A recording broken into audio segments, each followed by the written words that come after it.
बिस्मिल्लाहिर्रहमानिर्रहीम वस्सलातु वस्सलामु अला रसूलिल्लाह व अला आलिहि व सहबिहि अजमईन। ज़ियारात सरज़मीन इराक़ अप्रैल 2025।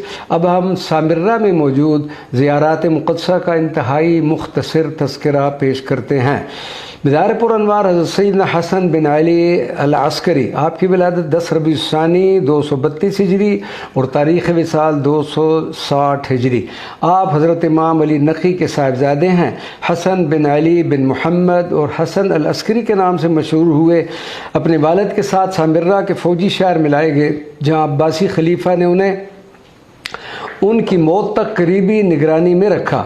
28 साल की मुख्तसर उम्र में सामिर्रा में विसाल फरमाया और वालिद के हमरा ख़ानदानी घर में दफन हुए, जो बाद में रोज़ाए इमाम हसन अस्करी में तब्दील हो गया।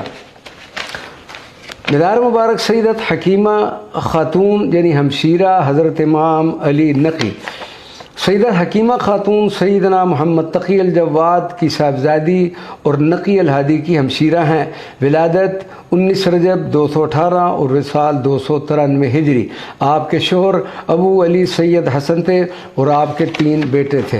मज़ार मुबारक नरगिस खातून हज़रत हसन बिन अस्करी की ज़ौजा और उनके मुख्तलिफ़ अलक़ाब हैं। रिहाना, सोसन, सैक़ल। आपकी विलादत 9वीं सदी दरबाज बाज़ंतीनी दौर कुस्तुनतुनिया में हुई और विसाल आपका सामिर्रा दर दौरे दौलत अब्बासिया मसीह घराने में पैदा हुई थी।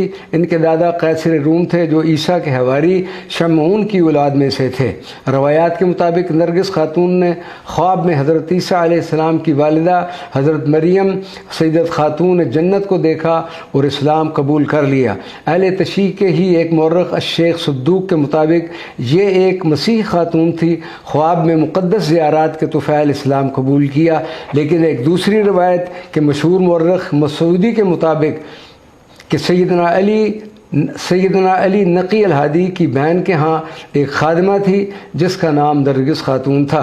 हज़रत इमाम नक़ी और हसन अस्करी के कुछ मुसाफ़त पर आपकी कब्र है। अल्हम्दुलिल्लाह सामिर्रा में मौजूद इन ज़ियारात मुक़द्दसा पर ज़ियारत का शर्फ़ हासिल हुआ। अल्लाह तबारक व तआला हमारे इन हाज़िरियों को शर्फ़ क़बूलियत अता फ़रमाए।